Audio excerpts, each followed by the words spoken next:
सी आपके कमेंट्स जो टोपी दाढ़ी पे आपने कमेंट किया था उस पर रिएक्ट करते हुए कहा कि हमेशा एक हमको इसी तरह से नीचा दिखाने चाहते हैं कि मालवीलता बस रिलीजियस सेंटिमेंट्स को भड़काने की कोशिश कर रही है। तो इसके ऊपर आपका क्या कहना है? दाढ़ी टोपी के ऊपर कमेंट किया।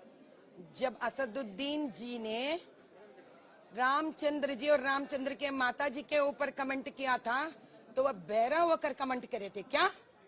क्या समस्या है वो कि हम चुप बैठेंगे? जब बतकम्मा के ऊपर जब उसने कमेंट किया था, क्यों कमेंट किया उसने? आज इतना भड़क रहे हैं हम असदुद्दीन के ऊपर कमेंट करें, लेकिन वो हमारे रामचंद्र के ऊपर कमेंट करे।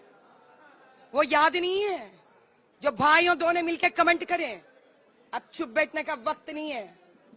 हम इस्लाम पे कमेंट नहीं कर रहे, हम असदुद्दीन के बारे में कमेंट कर रहे हैं हम लोग। मैडम, ये बोकस वोट में जो आपने बात किया था, बोकस वोट के ऊपर तो already election commission of India काम कर रहे हैं। बस इलेक्शन के चुनाव से ठीक पहले आके इस तरह से एलिगेशन करते हैं। अरे आज टाइप करो साहब, आप लोग डालो एपिक नंबर, देखो अगर नहीं आ रहा तो। कितने वोट है? 1,60,000 सिर्फ एपिक नंबर से निकलेंगे आपको। क्यों नहीं निकाल रहे जीएचएमसी? अच्छा, इलेक्शन कमीशन किससे काम करेगा? फिर जाकर इन्हीं जीएचएमसी वालों से काम करना है ना। तो आप कह रहे, आप खुद कह रहे कि इलेक्शन कमीशन नहीं कह रही है क्या जीएचएमसी से? कौन काम नहीं कर रहा इधर? जीएचएमसी काम नहीं कर रहा इधर। अब इलेक्शन कमीशन को यह तय करना है जीएचएमसी क्यों काम नहीं कर रहा है। वो तो बोल रहे कि यहाँ पर ऐसा कुछ बोकस वोट है ही नहीं। अरे हम टाइप करके दिखा रहे तो असदुद्दीन जी का कुछ साइट बढ़ गया क्या? तो चश्मा लगा के देखने के लिए बोलिए। टाइप करके दिखा रहे हम, उनके जैसा बात नहीं करते हम, सब कुछ प्रूफ दिखा के बात कर रहे हैं हम। और वो आज भी क्या कहते हैं कि मुसलमान लड़की प्रधानमंत्री बनना चाहिए हिजाब पहनकर। सऊदी अरेबिया में तो वो लोग मिस सऊदी अरेबिया बनते जा रहे हैं। क्या उन लोगों को नहीं मालूम? अच्छा, मैं आपसे एक बात पूछती हूँ, ये लोग इतने सारे बातें करते हैं ना, तो वही शरीयत क्या कहती है? जो गलत काम करता है उसको हाथ काट दो, जो गलत काम करता है उसके ऊपर पत्थर फेंको। तो वक्फ बोर्ड के लैंड खाली है, सो लोगों को क्या करना चाहिए? अगर तुम पूरे इस्लाम को मानते हो, सही मानो।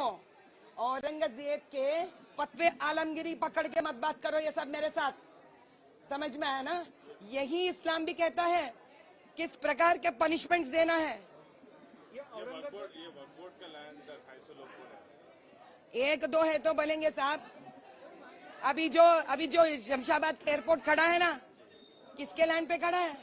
मस्जिद तोड़ दी है। किसका मस्जिद तोड़े?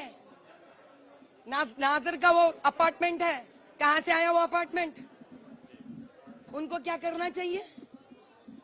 तो वक्फ बोर्ड के लैंड जो खाते हैं, इस्लाम में लिखा का खा लो वक्फ बोर्ड के लैंड, उसके लिए कोई पनिशमेंट नहीं है। जो पनिशमेंट आप लोगों का तो पर्सनल लॉ चल रहा ना, तो पर्सनल लॉ में देख लीजिए। क्या असदुद्दीन ओवैसी वक्फ बोर्ड का लैंड खाली है? चुप क्यों बैठे?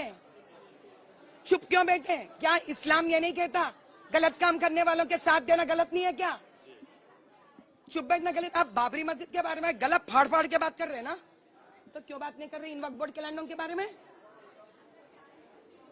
जब पूरे ग्रेवयार्ड्स मुसलमानों का कब्जा करके अब बिल्डिंग बना रहे, तो दिया क्या ये?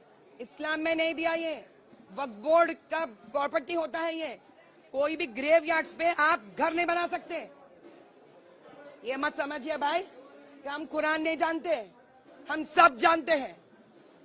जान के बात करेंगे हम। साउथ में अमित शाह जी भी आज तमिलनाडु में है और परसों प्राइम मिनिस्टर मोदी जी भी वहाँ पे rallies back to back rallies कर रहे हैं, पब्लिक मीटिंग्स कर रहे हैं। तो ये जो साउथ पुश, जो कि साउथ में बीजेपी को बूस्ट करने की जो प्रयास चल रहा है, इस पे आपका क्या कहना है? और ये इसी मुद्दे को लेकर डीएमके और कांग्रेस भी बैक टू बैक बीजेपी को अटैक भी कर रहे हैं। और परसों और जो लड़ाई हुई थी उसमें 7 लोग घायल भी हुए, बीजेपी के कार्यकर्ता और डीएमके के।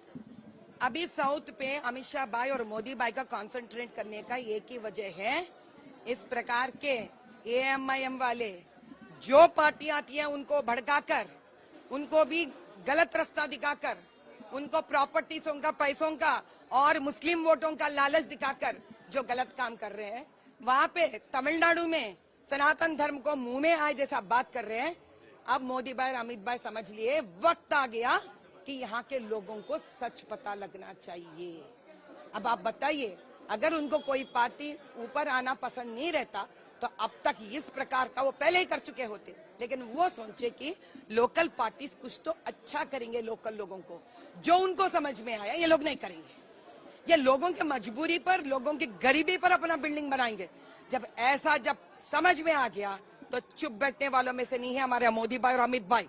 आखिर तक जाएंगे, सारा सच्चाई बाहर निकालेंगे और लोगों को उनका न्याय दिलाएंगे। वो लोग चाहे हिंदू हो, मुसलमान हो, ईसाई हो, सिख हो या कोई भी हो, हम उनके लिए लड़ेंगे, न्याय के लिए लड़ेंगे, उनका हक दिला कर ही रहेंगे। मैडम अभी असदुद्दीन ओवैसी को देखा था, कैंपेनिंग कर रहे हैं CAA और ट्रिपल तलाक के ऊपर, वो वोट मांग रहे हैं, तो आपको क्या कहना है इसके? अगर असदुद्दीन जी इंस्टेंट ट्रिपल तलाक के बारे में वोट मांग रहे हैं तो इसका मतलब है कि यहाँ के लड़की को वो बार बार शादी करवाना चाहते हैं। इसका मतलब है यहाँ का मुसलमान लड़की से व्यापार करना चाहते हैं। इसका मतलब है यहाँ का मुसलमान लड़की को दुबई भेजना चाहते हैं, दुबई भेजना भी चाहते हैं, बेचना भी चाहते हैं।